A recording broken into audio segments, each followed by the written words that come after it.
My brother treated me like trash my whole life and tried to steal my wife. But at my wedding, I played the videos of his betrayal and destroyed him in front of 200 guests as his world collapsed. I'm 34 years old. I work in logistics for a pretty large distribution company, and I need to tell this story because my entire life I was invisible to my family, and the way I finally freed myself from that shadow still seems surreal when I think about it. I guess I should start from the beginning. When I was a kid and my brother Christopher was basically the center of the universe in our house. Christopher is 4 years older than me, and for as long as I can remember, he was the golden child, you know? That perfect son who does everything right and who my parents looked at like he had descended from heaven on a beam of divine light or something. I'm not exaggerating. Literally everything he did was cause for celebration. He got good grades and my parents would organize special dinners to celebrate it. He won a soccer game and my father would take him to buy whatever he wanted. He said he wanted to be an entrepreneur, and my mother spent weeks telling everyone that her son was going to be the next Steve Jobs. I, on the other hand, was like another piece of furniture in the house. I mean, I was there, but nobody really paid attention to me unless they needed me to do something. I remember perfectly when I turned 16, like that birthday that's supposedly important, right? Well, I was excited because I thought maybe my parents would buy me a used car or something. Nothing fancy, but something of my own. The morning of my birthday, I went down for breakfast and there was a box with my mom's old phone, one she didn't use anymore because she had bought herself a new one. That was my gift. My father didn't even look up from the newspaper when I opened it. He just said something like, now I could start looking for a job to save up for my things. I stood there with that phone in my hand, feeling like I wanted to disappear, but I didn't say anything because I was already used to it. You know, that's how things were at home. 2 months later, when Christopher turned 2, he was. Already in his second year of college at that point, my parents gave him a BMW. A new BMW. I mean, not used, new. I remember they arrived with the car wrapped in a giant red bow, and Christopher was screaming with excitement, while my mother cried with happiness taking pictures of him. I was watching them from my bedroom window doing homework and thinking, seriously? This is my family? My father later told me not to make that face. That Christopher needed it to go to college and network. That I could use his old Ford when I needed it. The Ford was like 15 years old, and the transmission failed every 2 weeks. But of course, for me, it was enough. College was more of the same. Christopher went to an expensive business school, like those where tuition costs what a normal person earns in a year, and my parents paid every penny without blinking. I remember my mother saying, it's an investment in his future. Christopher is going to be someone important. Father sat down with me and explained very seriously that they had already spent a lot on Christopher and that I would have to look for scholarships or student loans. So I ended up at a state university studying logistics while working nights at a warehouse to pay my expenses. I slept like 4 hours a day for 4 years, but I graduated without owing anyone a penny. And you know what? My parents didn't come to my graduation because that same weekend, Christopher had a gala dinner for his fraternity, and they didn't want to miss it. After graduating, I got a decent job at a distribution company. I started as an inventory coordinator, earning something like $35,000 a year. Nothing impressive, but it was honest work and I was good at what I did. They promoted me to supervisor in 2 years, then to regional manager, and eventually, I became director of operations with a 6-figure salary. I never bragged about it to anyone. Basically, I just worked hard. But my parents never asked how I was, doing, or what exactly I did. When I tried to tell them something about my work at family dinners, my mother always found a way to redirect the conversation to Christopher and his projects. Because, of course, Christopher by then had already opened his first restaurant. Well, opened is a generous term. Let's say he met Sophia at one of those parties for rich people, married her like 6 months later, and Sophia's father basically financed everything. Sophia came from a family with lots of money. Her father had a food distribution company. Ironic, right? And set Christopher up with one of those modern restaurants with fusion cuisine and ridiculous prices. The place was called something pretentious like Essence or Lumiere. I don't remember exactly, but what I do remember is that my parents wouldn't stop talking about how proud they were that Christopher was a successful entrepreneur at 26. What they never mentioned was that Christopher hadn't put in a penny of his own money, that his father-in-law had gotten him all the contracts with suppliers, that basically they had handed him the business on a silver platter. I was working 70 hours a week, optimizing distribution routes and saving my company millions. But Christopher was the genius of the family because he had a restaurant financed by his wife. At family gatherings, he would arrive in his BMW. He was already on his third BMW by then. Talk non-stop about his expansion plans, about the chefs he was going to hire, about the reviews he had received. And everyone listened to him mesmerized as if he was revealing the secrets of the universe.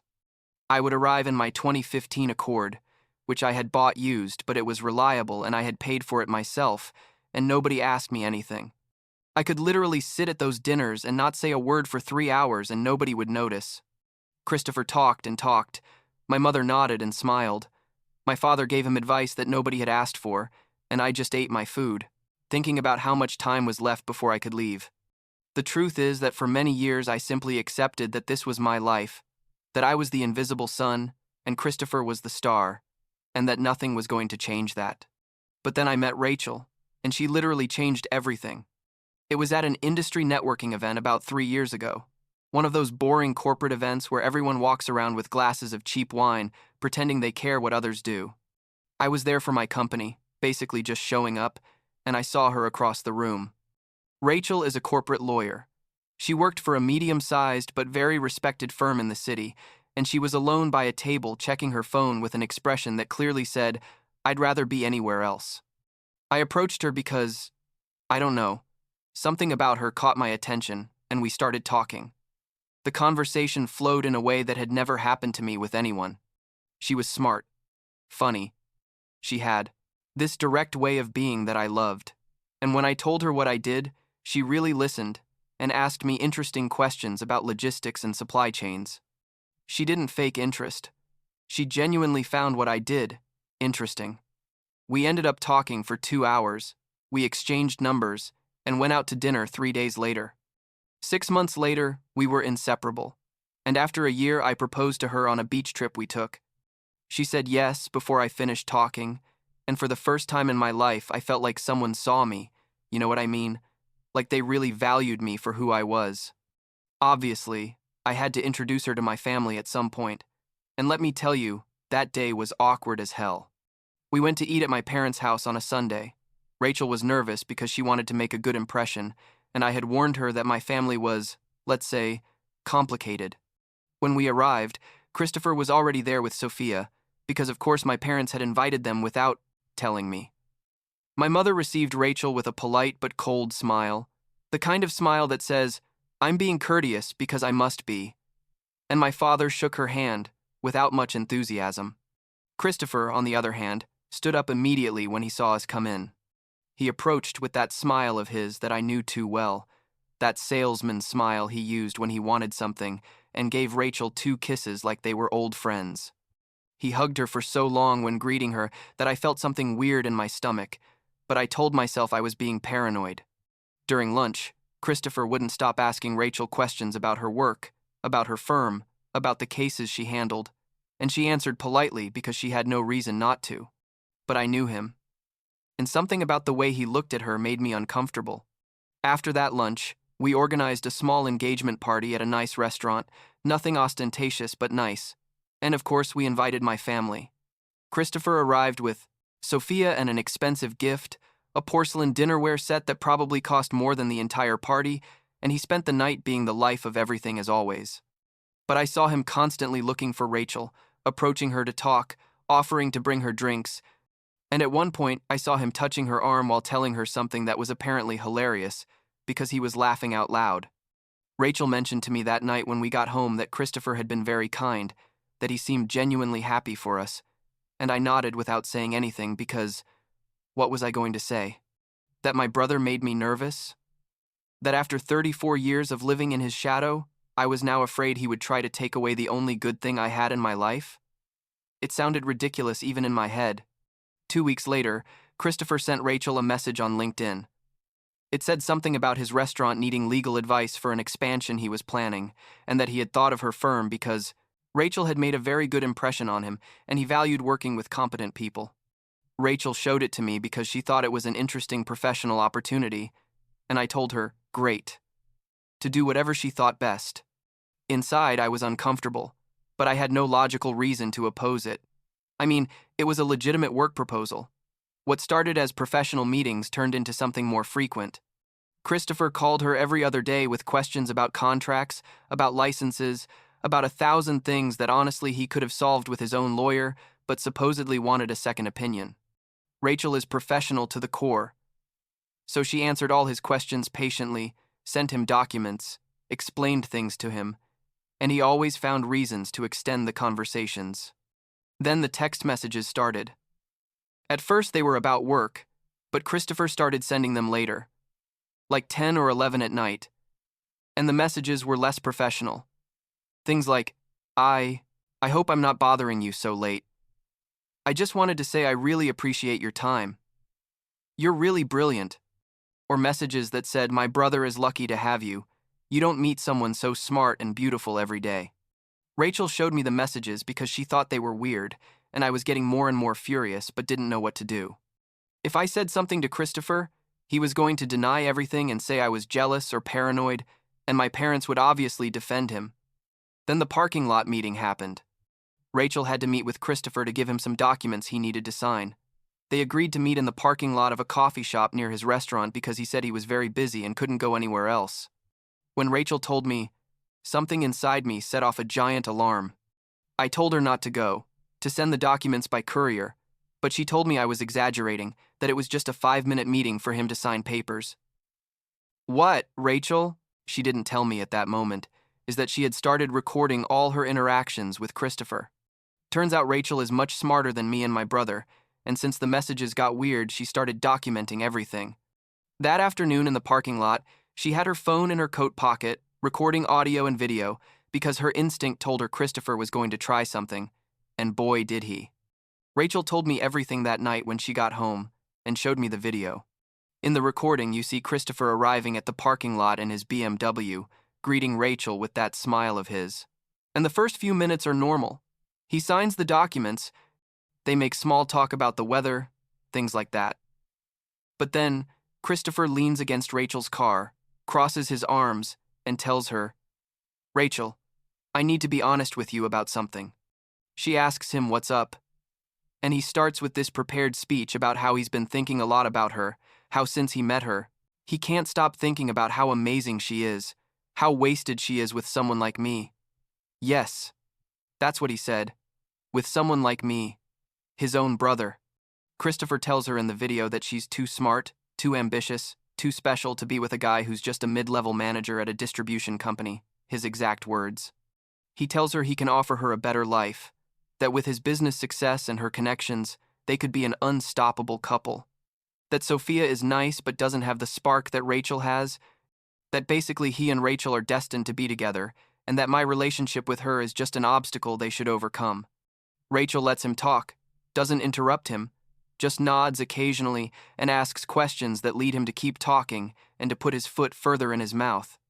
Christopher tells her that nobody has to get hurt if she handles it right, that she could break up with me gently, that he would do the same with Sophia after a few months, so it doesn't look suspicious, and then they could be together without family drama.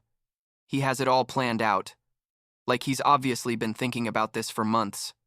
When Rachel finally tells him she's not interested, that she loves me and is very happy with me, Christopher changes completely. His face goes from charming to frustrated in seconds, and he tells her she's making a mistake, that I'm never going to be anything special, that he's offering her an opportunity she shouldn't refuse. Rachel tells him she has to go, gets in her car, and leaves him standing there in the parking lot with a face of not being able to believe he got rejected. When I saw that video, I felt so many emotions at the same time that I didn't know if I wanted to vomit, cry, or drive to where Christopher was and hit him. The betrayal was absolute.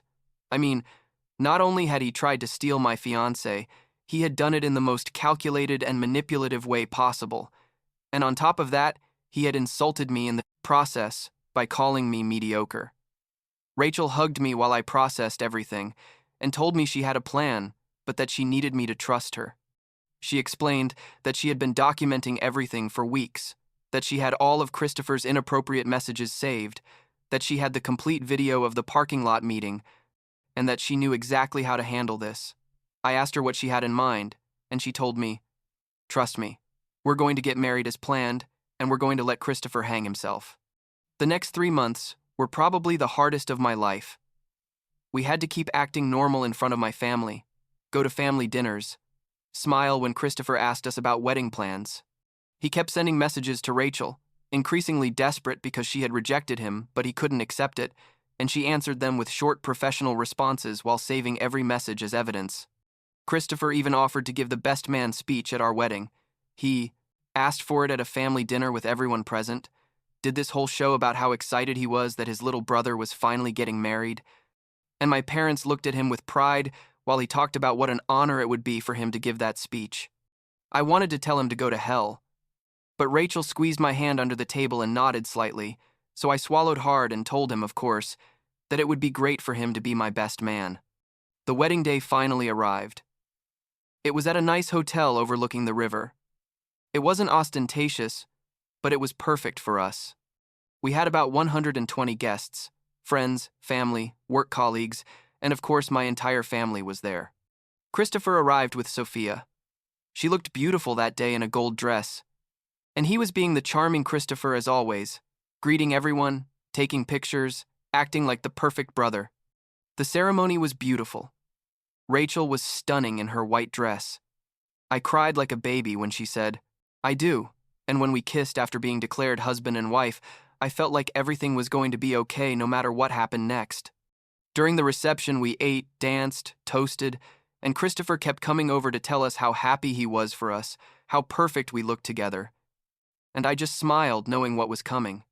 The time came for the speeches. My father-in-law spoke first, said nice things about Rachel and how he was glad his daughter found someone who treated her well. Then it was Christopher's turn. He stood up with his glass of champagne, cleared his throat, and started his speech with the microphone in hand. He talked about when we were kids, about how he always took care of me being the older brother, about how proud he was of the man I had become. The irony was almost painful, and then he started talking about Rachel. Just as Christopher was starting to say something about how special Rachel was and how lucky I was to have her, the screens in the room we had put up large screens to show photos of Rachel and me during the reception, turned on, but instead of our photos, screenshots of Christopher's messages started appearing. Messages where he told Rachel she was too good for me, where he told her he couldn't stop thinking about her, where he suggested she should break up with me. The room went completely silent. Christopher stopped talking and turned to look at the screens with a pale face. The messages kept coming, one after another, each more inappropriate than the last. My mother had her mouth open. My father had stood up from his chair. Sophia was looking at the screens with tears starting to fall down her cheeks. The guests whispered among themselves.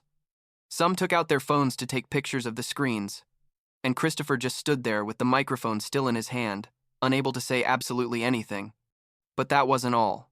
After the messages, the parking lot video started playing. The audio was perfectly clear. The image was sharp. And everyone in that room could hear Christopher telling my wife that she should leave me because I was just a mid-level manager, that he could give her a better life, that our relationship was just an obstacle. The video lasted like 5 full minutes, and by the time it ended, Christopher had tears running down his face, but not from sadness, from pure humiliation.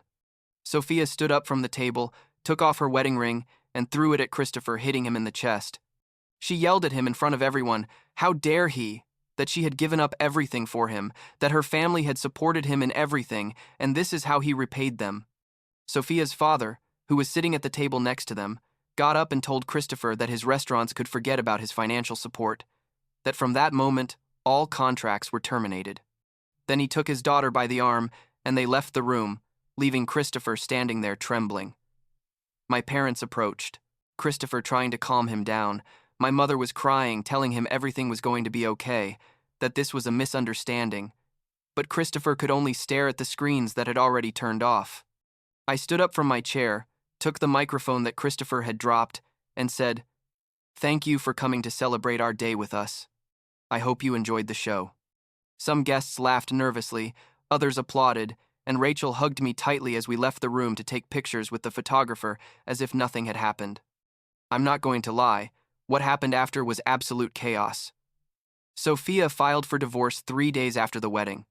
Her father not only terminated all distribution contracts with Christopher's restaurants, he also contacted other suppliers in the area and basically put him on an informal blacklist.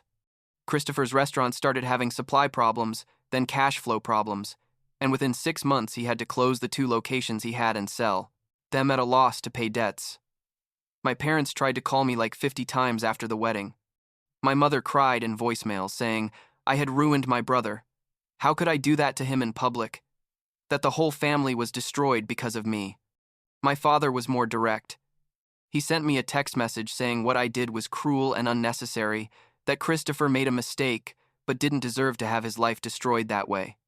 I answered both of them with a single message. Christopher tried to steal my wife after a lifetime of treating me like garbage, and you're blaming me for exposing him. I don't want to hear from any of you for a while. I blocked their numbers, blocked Christopher on everything, and Rachel and I went on our honeymoon to Italy for 3 weeks. They were the best 3 weeks of my life. Like I could finally breathe without feeling the weight of my family on my shoulders. When we returned, we found out from mutual friends that Christopher had sold what little he had left, that Sophia had kept the house in the divorce, and that he had moved to another city about 6 hours away to start over.